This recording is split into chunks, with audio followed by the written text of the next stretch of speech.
Okay, hi. We're going to give it just a few more minutes, just, a couple of minutes just to make sure that people start streaming in because we did say to.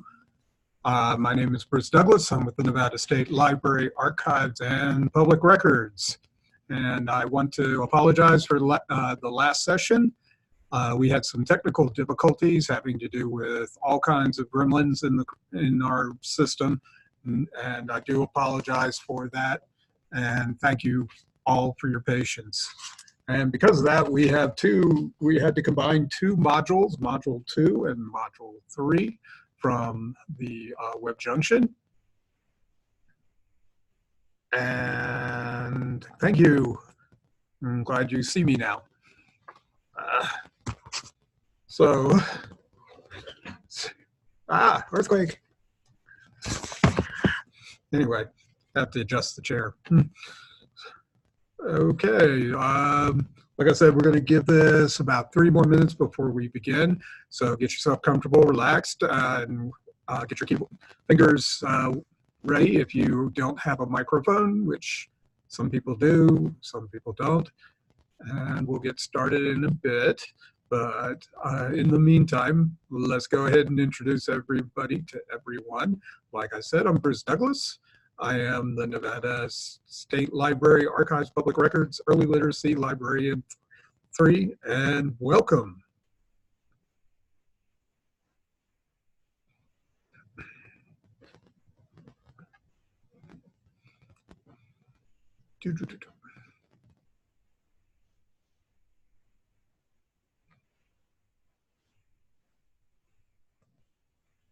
Ah.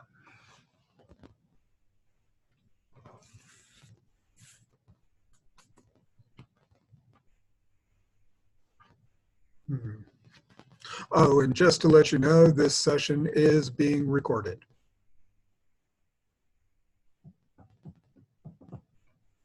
Hello, Kira.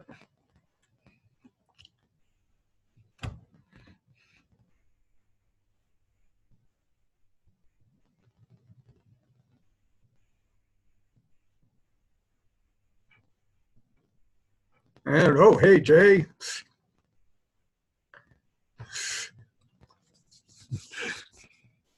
I think everybody here kind of knows everybody. So far, Northern Nevada is representing.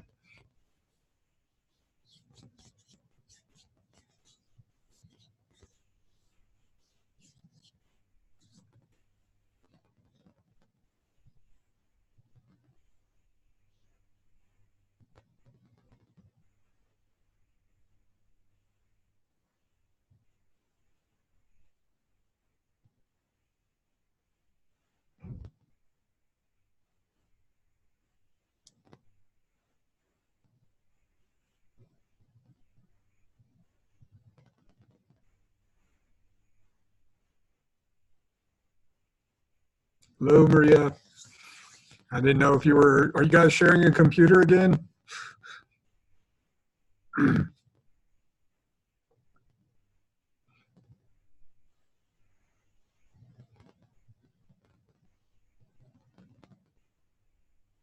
Oh, good. Got a little elbow room this time. It's good to see.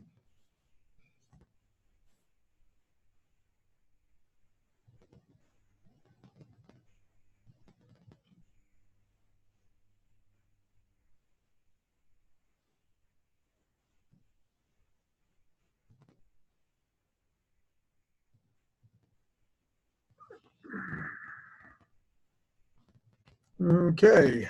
It seems right now, because we got a lot of material to cover, we should probably start with our thing today right now. As I said, we have 2 modules to cover, Module 2 and Module 3.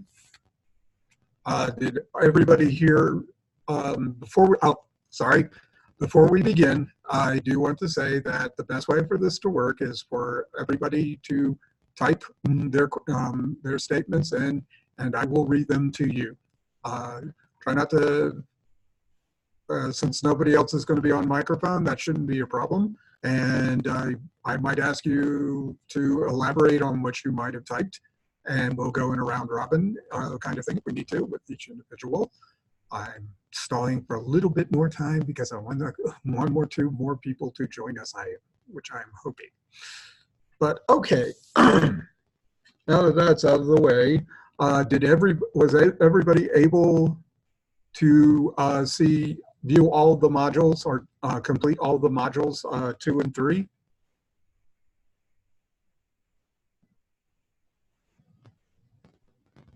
Oh, good. Okay, no problem. Just remember, you can always go back and look at the modules after this session or anytime you want if you ever feel you need a refresher on these things. But I'm glad you did get to see some of them at least. And okay, so as you know, Module 2 starts off with phonological awareness. I'm having my problems with that word. And were all of you phonologically aware of what you were doing in your story times?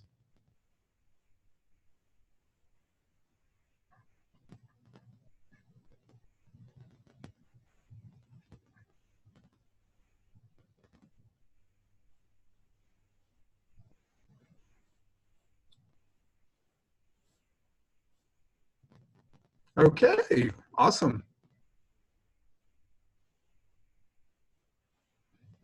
And uh, how does how do you explain your own phonological awareness? Uh,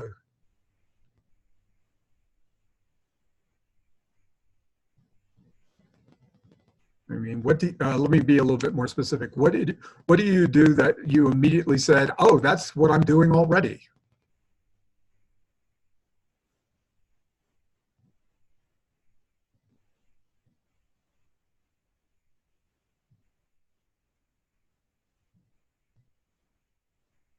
Oh yes, definitely, definitely.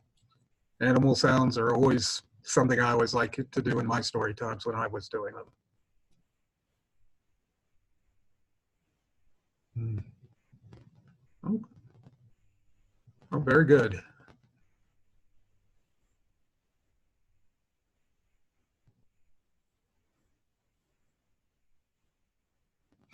Hmm. So, which what is your favorite animal sound?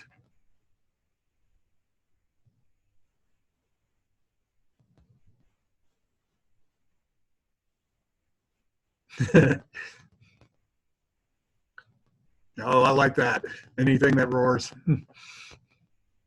Oh, cow's good. Ooh, kitty cat. Which one do the kids do you think like doing? I always thought they liked doing the dog or the cows, to be honest.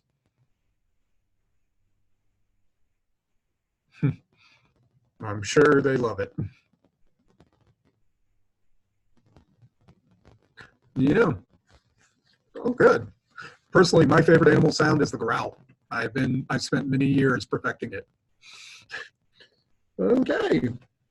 And did you notice or did you recognize uh, what a how a producing rhyme? I know they discussed that affects the kids. Do they get more attention, or do they become more attentive? Are they more aware when you start using it? Do you see an instant reaction from them?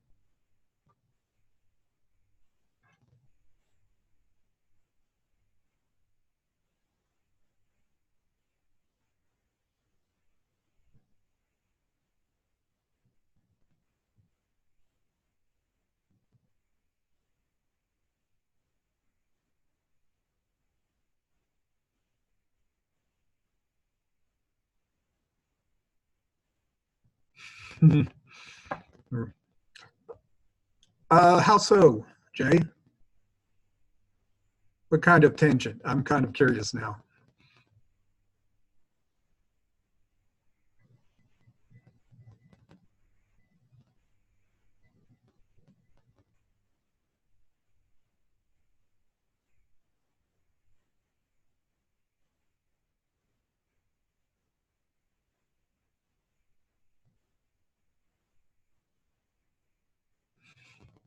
Ah, okay, yeah, I've seen that. I've definitely seen that. Too true, Kira. Too. How about you? You agree too, Maria? Huh? Okay. Have you? They also talked about in phonological awareness parentese. Parentese is something I think every adult does when around babies and children. Do you know how your? Do you ever consciously think about how your parentese voice sounds when you use it?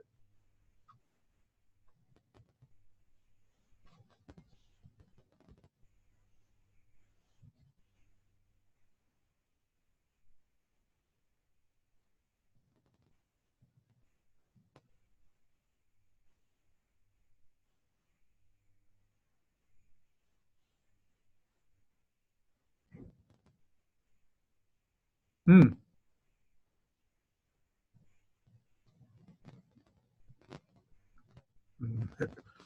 Yeah, I think after a period of time, Kira, that it becomes natural.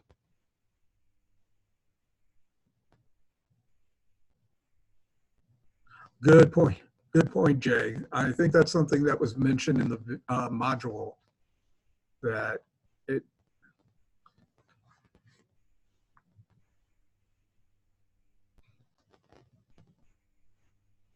fantastic. And building on that point, uh, do you think that the this leads into how you build a relationship with parents on this topic? Do you think it's an easy one to talk to them about and explain the concept to them? Just a yes or no on this.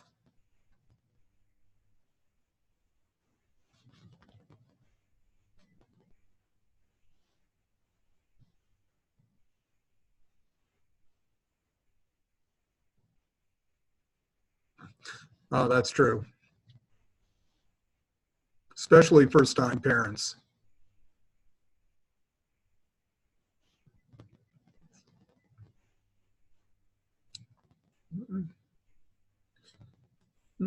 And on the last subject, last question on this on phonological awareness. What is your favorite book for phonological awareness that you would share with your colleagues?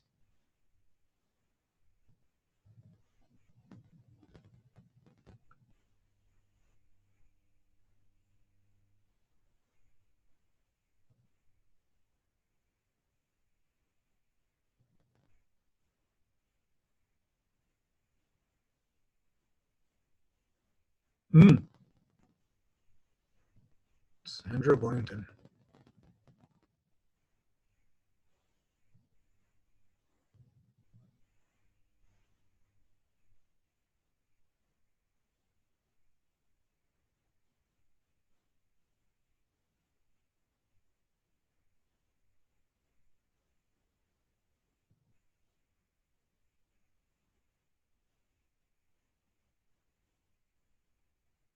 Okay. Anyone else? And if you do have a suggestion, you can either email me and I will share it with the group, or you can place it in the parking lot if you can get access. I know there have been some problems with that, but I'll definitely let people know. Maybe we can even start a book list for people so that they might get some new ideas when it comes to these topics. Okay. You know, let's talk about early literacy tips. Do you guys do a yes or no? Do you guys include early literacy tips in your story times?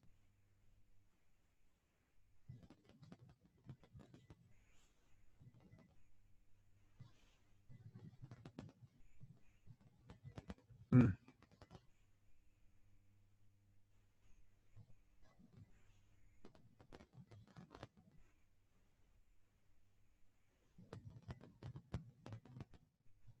Oh, that's good. That's good, Kara. I mean, that's the whole reason for Supercharge Storytimes is to come up with new ideas and include maybe some of these things, especially now that there's a lot more interest in early literacy. And I think you can find it will help to review this section again, maybe down the road, if you feel like that's something you would like to do.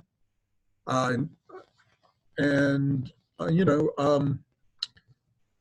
and this is a question that somebody asked in one of the forums on the is how do you get parents to switch off their phones?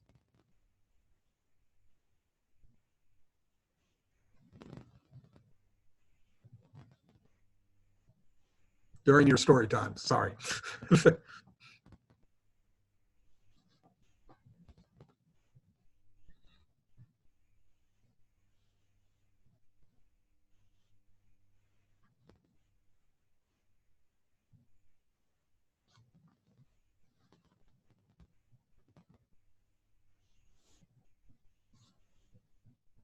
No, asking them's good.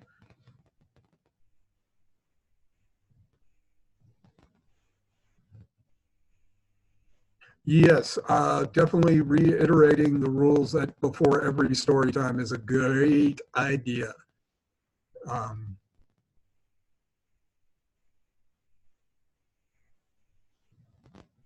yeah, it's just that some of the places that I've discussed these things with, cell phones have become so ubiquitous that people don't even know they have them on while they're at a story time or that they're texting during a story time. And it's just a very good idea, as Jay said, is to always have the rules, say the rules out at first. Um, and I like that. You also have to include them so they know they have to sing and make noise. That's great. And that's also another good way because if they're actively involved in the story time, they will pay more attention to what you're doing. Do you guys ever use name tags in your story times? Yes or no? Oh, sorry.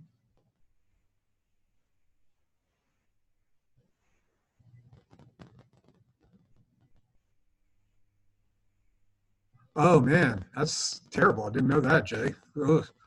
So, in your rules, do you just ban them outright and say no cell phones during the story time?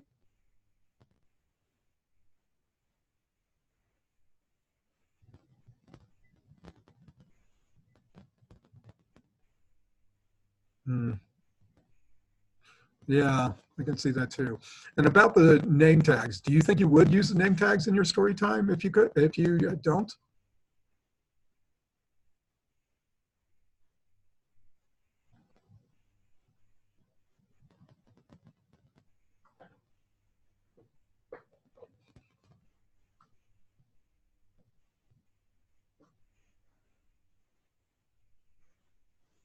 and it's also a good name idea for name tags for kids as well. Oh yes, definitely. Which is brings up the next one, letter knowledge. Letter knowledge, as you know, is how to teach them the kids their letters, and I guess the question is how do you support letter knowledge? Do you use the big letters? Do you use blocks? Do you let them write out their name, like you were saying, or let them draw the letter, or point out where letters are?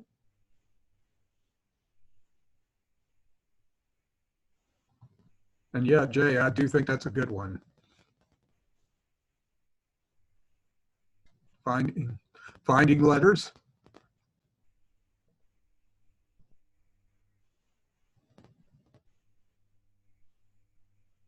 Mm, definitely. And, and in fact, you could make probably a really good activity or game out of that.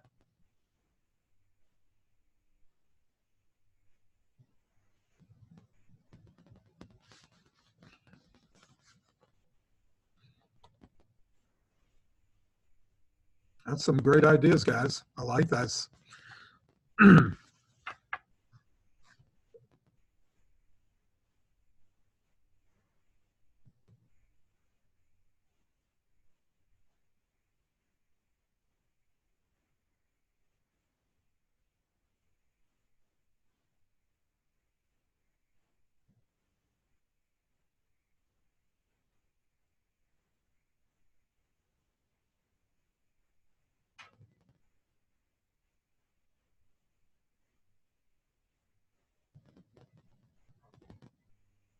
You might want to put the game further toward the end to give them more time to do maybe something complex like their name.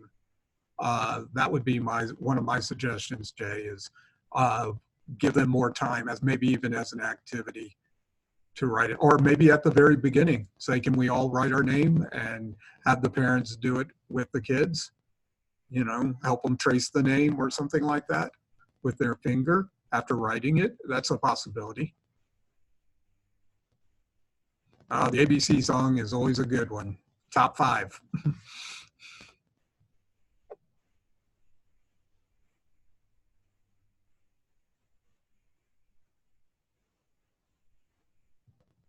and And that's one of the reasons why I think the big letters that you can hold up are generally a really good way for them. And that they also can touch the shape of the letter, which I think is important. If you have blocks that are a little bit raised, or you have the letters themselves, like you can get at Big Lots or something like that, if the kids can touch it and feel it and trace it, that generally tends to help them understand the letters better.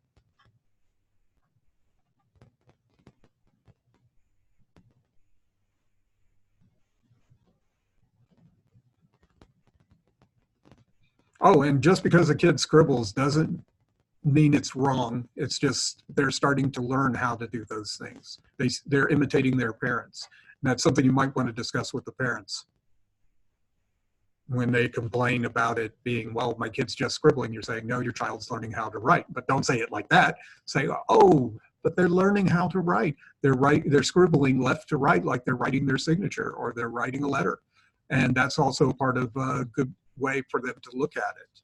And, when you can explain it, like I think they explain this in the module, that scribbling is perfectly appropriate.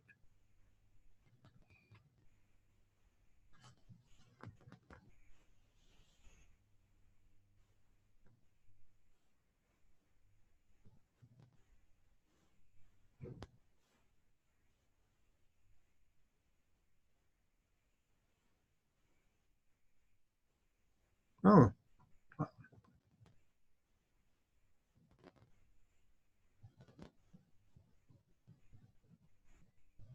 ooh, that's good. I like that. Or maybe make it even bigger, get a rope, you know, about a rope that's maybe like a foot long and it's big.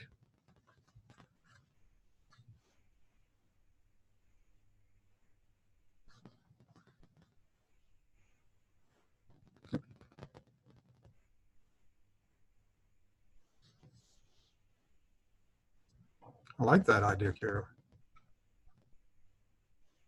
Uh,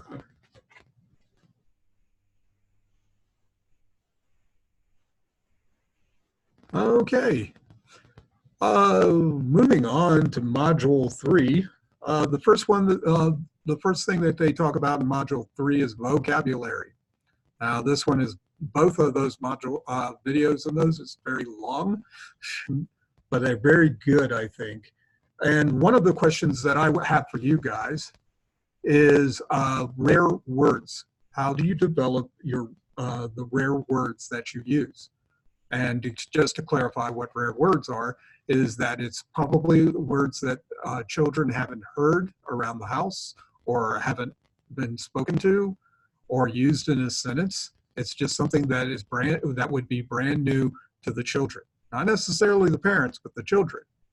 You know.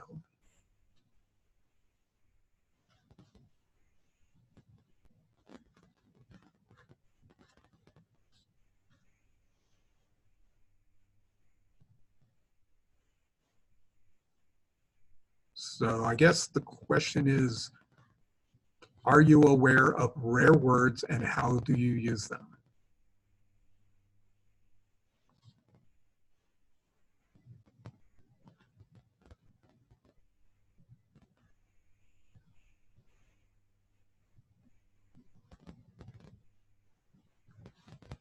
Oh, good. So you were already doing this before you saw the module, Jay.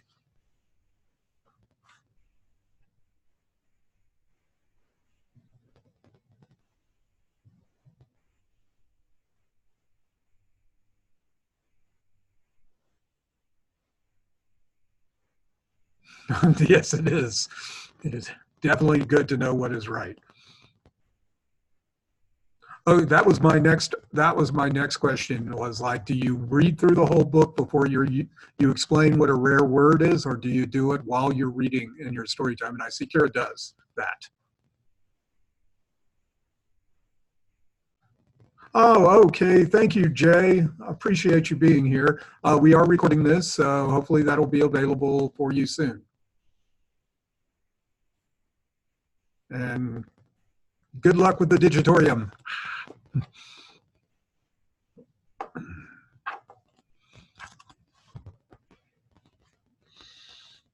Okay, I guess I got both of you today from Douglas County. Yay! Okay, getting back to it. So you you explain to it as it comes up in the story. Have you ever tried waiting till the end of the story to maybe talk the words again so that it might have a more lasting effect on the children?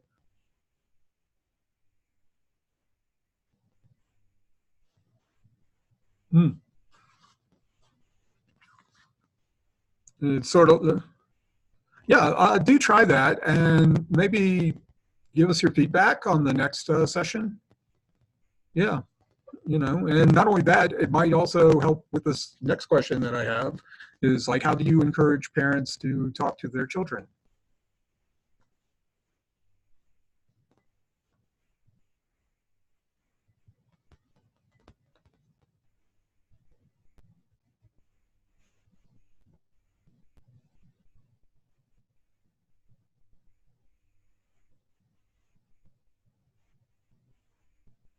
Oh, okay. Oh, good. I think that's good to, see how that goes. And same there, Maria. Do you guys have good relationships with your parents that you could probably talk about that? Hmm.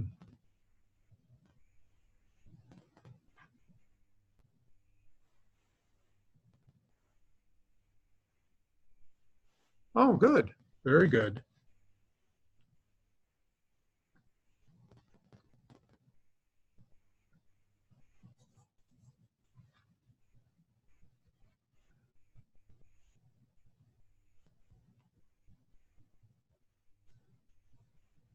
Oh, great.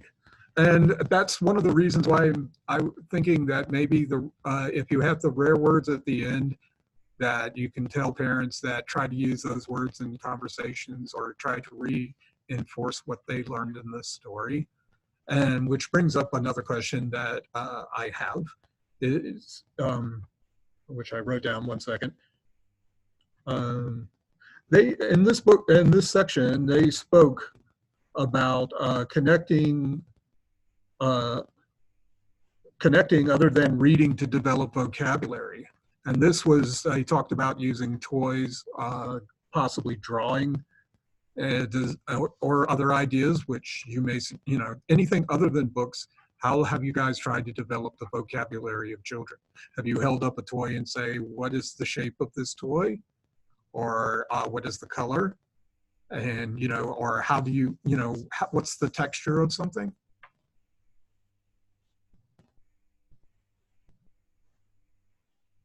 Oh, that is very good, Kira. Yeah, I like that too. You haven't, the kids don't have to understand everything being said to them. I think that's true.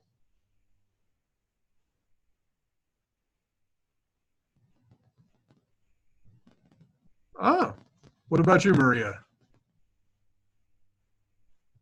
Have you ever tried using objects or ideas to expand vocabulary?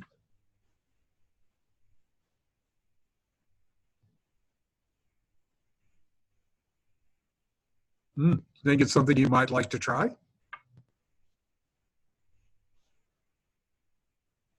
Oh, great. um,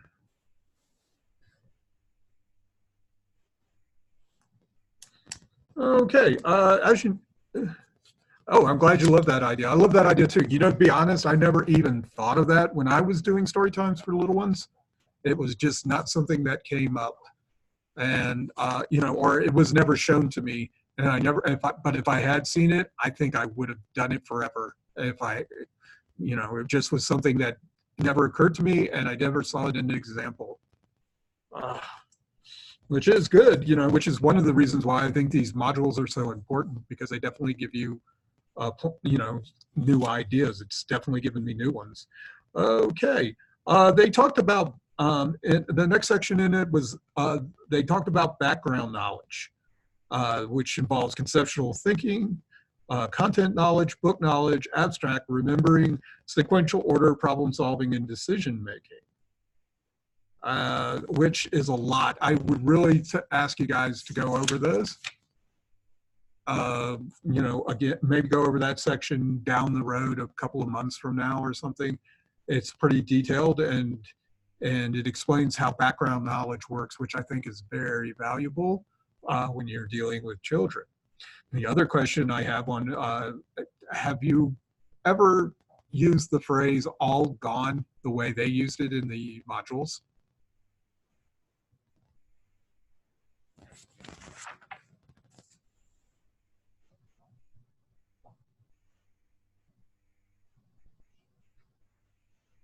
Yes, no, maybe the phrase all gone when when you do a sequential, I'm not explaining that well. Let me try that again. Yeah, I like that. You used it to clean up. But let's talk about, we got time, which I'm glad actually. Uh, One of the things that they talked about in there that I found really interesting was sequential order. And what that means is like how things go step by step, or numbers go one way, go up or go down, and how these are very good concepts, and how these books are informational, which is something I think is really kind of important, because people have found, and studies have found, that informational books, like things having to deal with science, math, or nonfiction, basically story time books, perhaps, where you have cars and trucks, that the children seem to remember them and can grasp those concepts easier. When you have a story that begins with uh, Mary has four little lambs, or how many monkeys are jumping on the bed, and the sequential of, there starts out with five monkeys jumping on the bed, one fell off and broke his head. Mother had called the doctor, and the doctor said no more monkeys jumping on the bed, and it goes down to how many are left, four, and so forth. And it shows a sequence of events that it gets down to zero. And when you get to the end of that, that's also a way to say all gone rather than no or zero. Just say all gone, and they understand all gone. So, oh, good. Maria loves those. Oh, do you love those, Maria?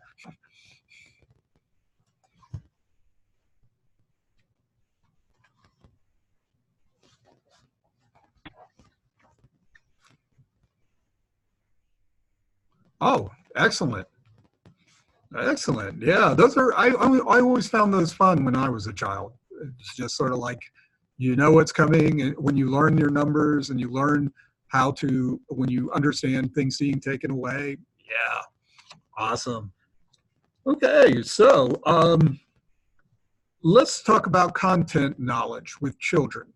Now, I found this a little bit intimidating by the name, but from what I gathered from the module, and maybe that basically you're asking the children as you're going along in the story time what is going on the page, and I think when you engage in children that way, that they kind of like start to get the gist of what all the details in the stories.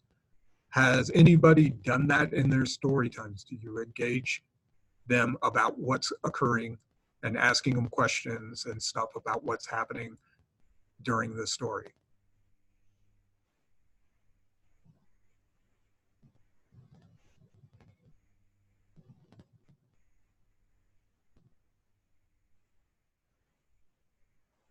Ah, okay.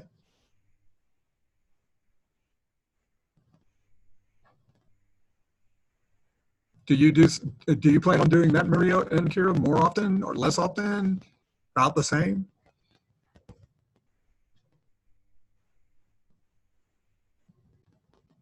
Oh, that sounds really good. And since you two are at the same library, it'd be interesting to see, if you two can sort of play off of each other on these ideas and concepts to see how well it was carried out, because sometimes you can't see the reactions.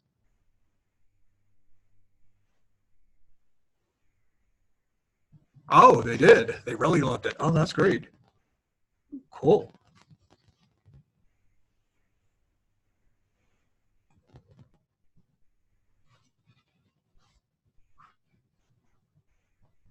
Excellent.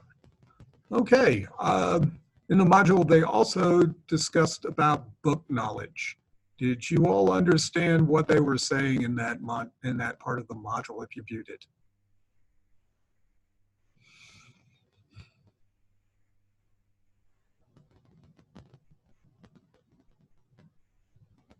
I'm glad they really loved it. That's awesome. That shows that they're really engaged with the storyteller.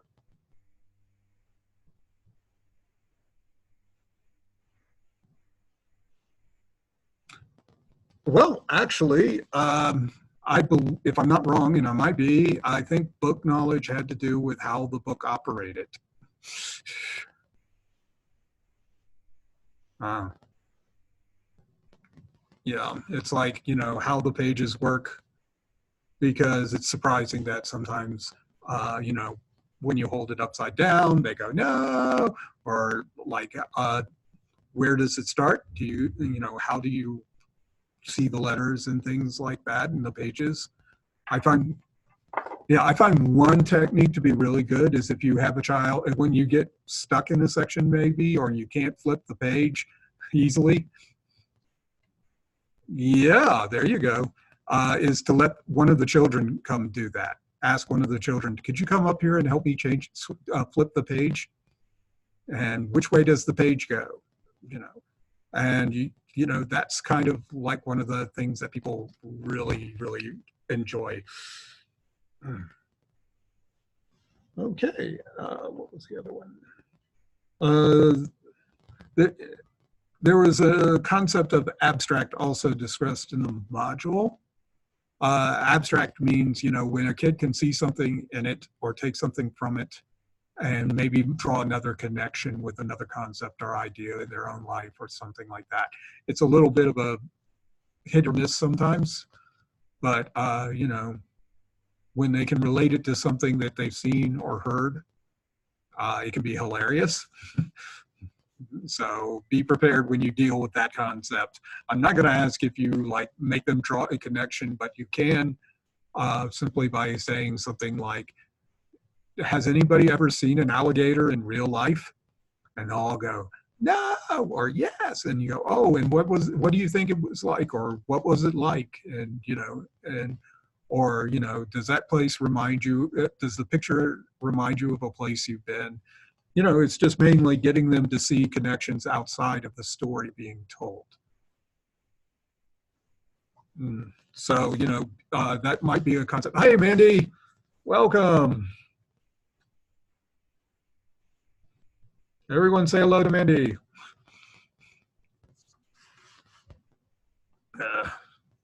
We lose one, we gain one. So far, I'm happy. Hey, Mandy, we're talking about Module 3. And right now, we are doing background knowledge. No need to apologize. Everybody works in a library. Everybody knows things happen. Usually when you try to plan something.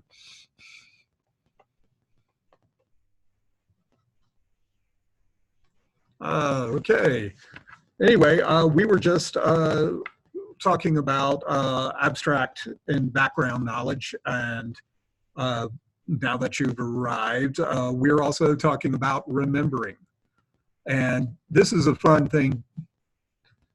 Oh, yeah, this is in Module 3 under, it's like midway through it, and they talk about background knowledge, which is a concept that contains conceptual thinking, content knowledge, book knowledge, abstract, remembering in sequential order, problem solving, and decision making.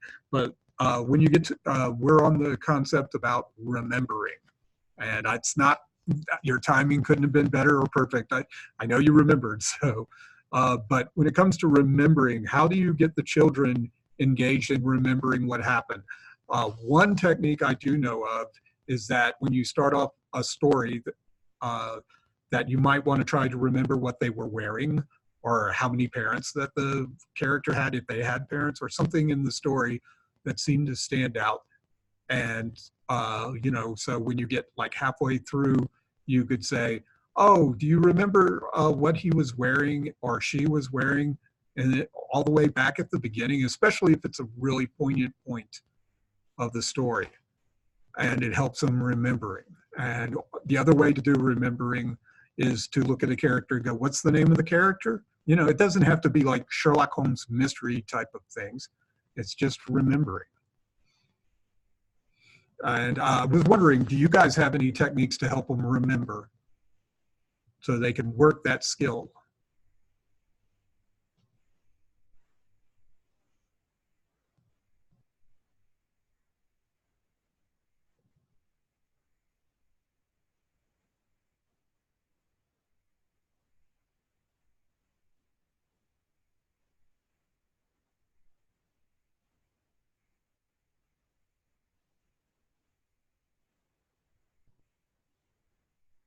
Oh yeah, flannel boards are always good. Mm-hmm. Technical knowledge, yeah.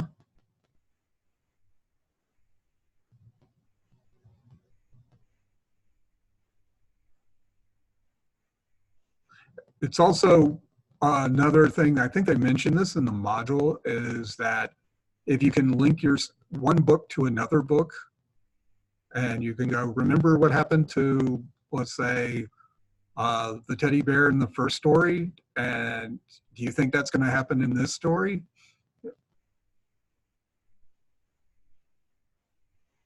And yeah, they always never underestimate tactile objects.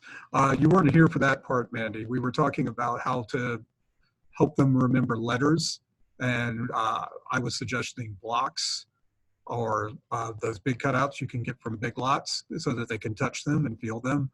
And also using the color of objects, maybe like, what color is this object? Blue, and that begins with a B, or what begins with a B, those kinds of things.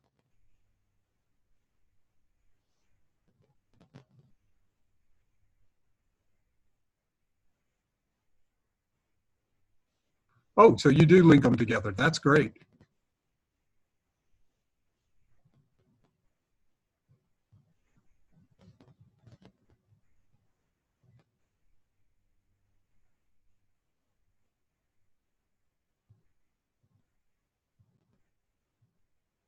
Hmm.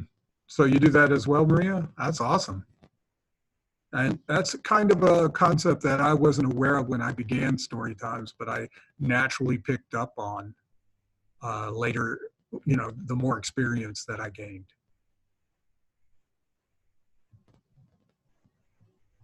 Okay. What was the other thing I was going to ask? Oh, yes. Um, have you ever tried to have them? Oh, I use a theme, a craft part, a story part. We did. Oh, that's interesting. Good. So,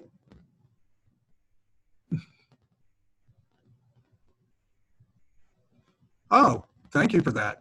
I might want to keep an eye out for that storyline or that book. Excuse me. Yeah, there's a whole bunch you can do with that. You know, trees in a forest, and then you do a story about leaves, and you say, where does the leaf come from? Which actually segues into the next part, problem solving. Ooh, Maria did. Oh, is that kind of dangerous? Does that give allergies to kids? Or were they just paper leaves? Oh, okay, okay. I was just curious. Oh, that's really good. I like that. I have to remember that if ever I find myself as a children's librarian again.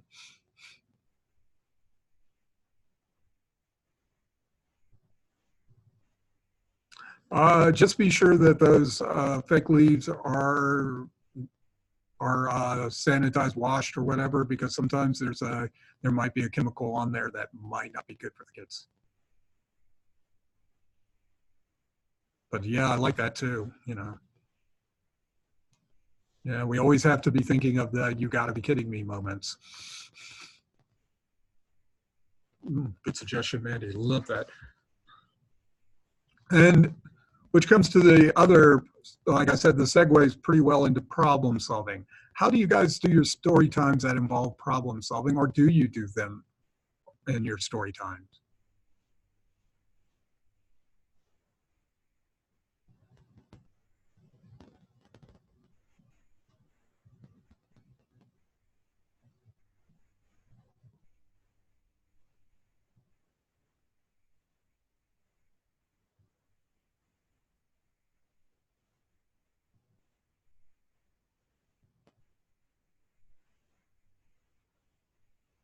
Ah, you haven't. Okay. Well, maybe we can give you some ideas on that. Okay. When it comes to problem solving, it's basically uh, when a character, let's say, gets to a bridge, and you ask them, how is he going to cross the river? And they'll say, well, he'll take the bridge. That's one simple way of explaining problem solving. It's just that when there's an obstacle in the story, you want to ask them how they will overcome, how would they themselves overcome those obstacles.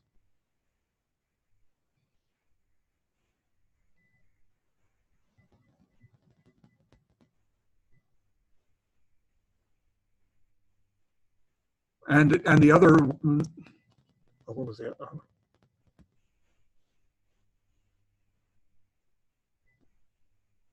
Oh yes, oh yes, I love doing the bear hunt.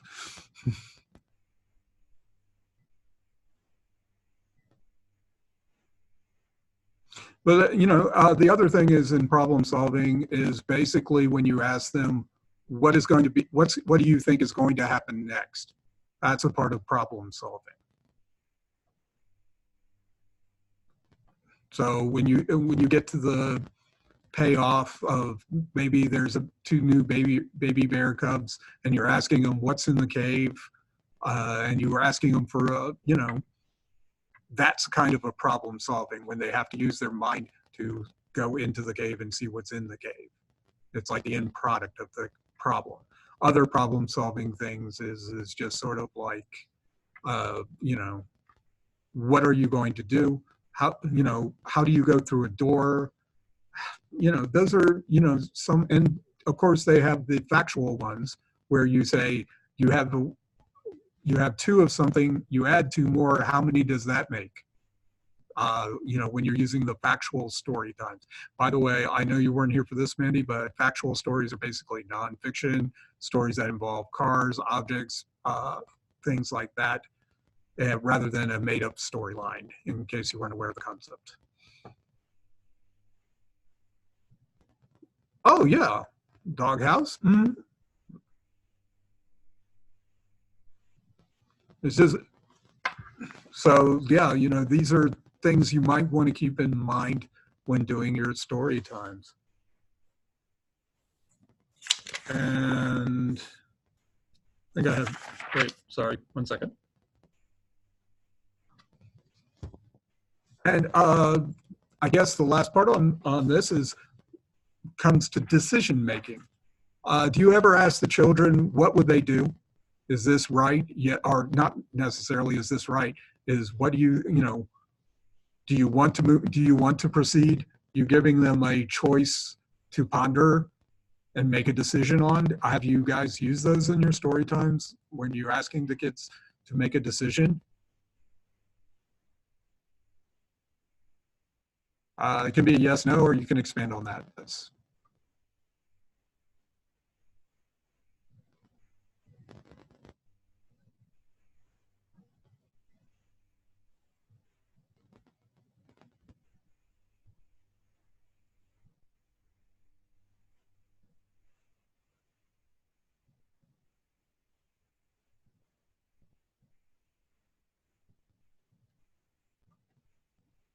So in your story times, do you ever, what would you do moment, or what will he do next?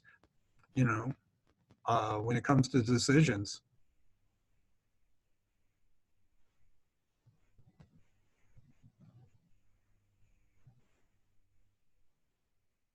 Oh, that's good.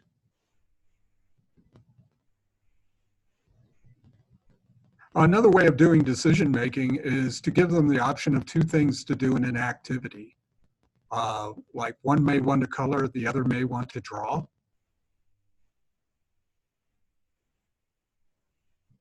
Oh, cool. I'd like to have seen that trap.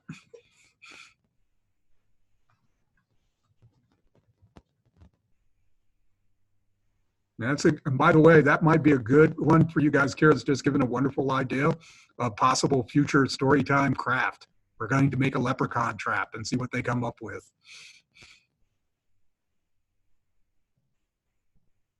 Oh, good.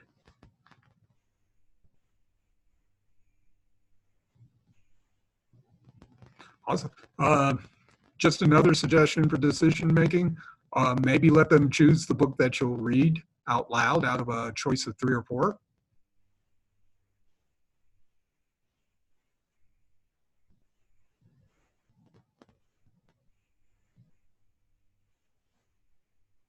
Awesome. It's the word.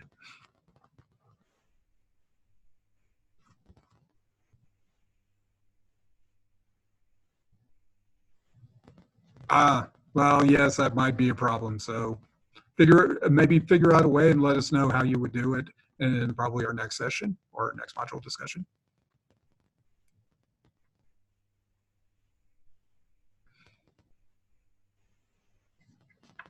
Interesting.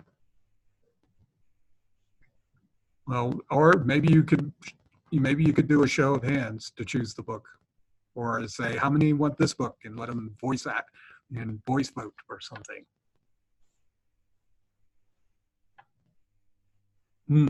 Yeah.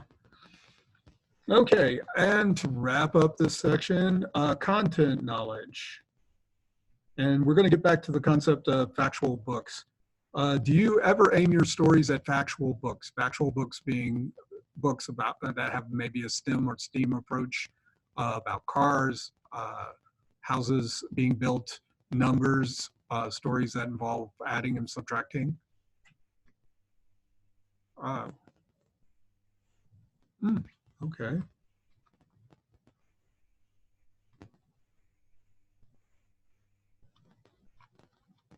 No?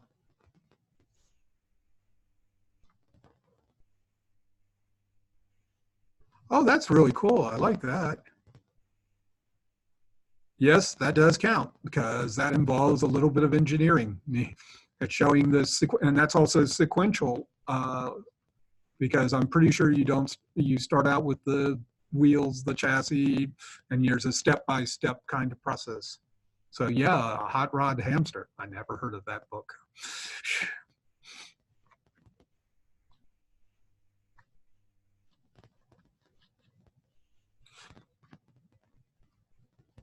Okay, yes, yay. Okay, we are at the end of our Supercharged story time, modules 2 and 3. You weren't here, but I totally apologize for last week's story time, the last time we tried to do this. Hopefully, we will not have any more of those kind of problems because I think we have it solved.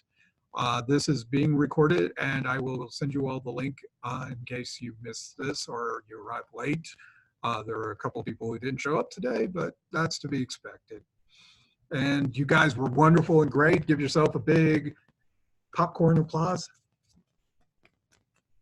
Okay. You guys are awesome. And I will see you at our next module, which I don't know what the date is, but I'll let you know. I have it written down somewhere, but not in front of me because my other computer at work was giving me problems today. Seems to be a recurring theme. You guys are all awesome, and we will see you soon. I'm stopping the video. Anybody who wants to remain, we can talk if you want some more. Thank you, and have a good day.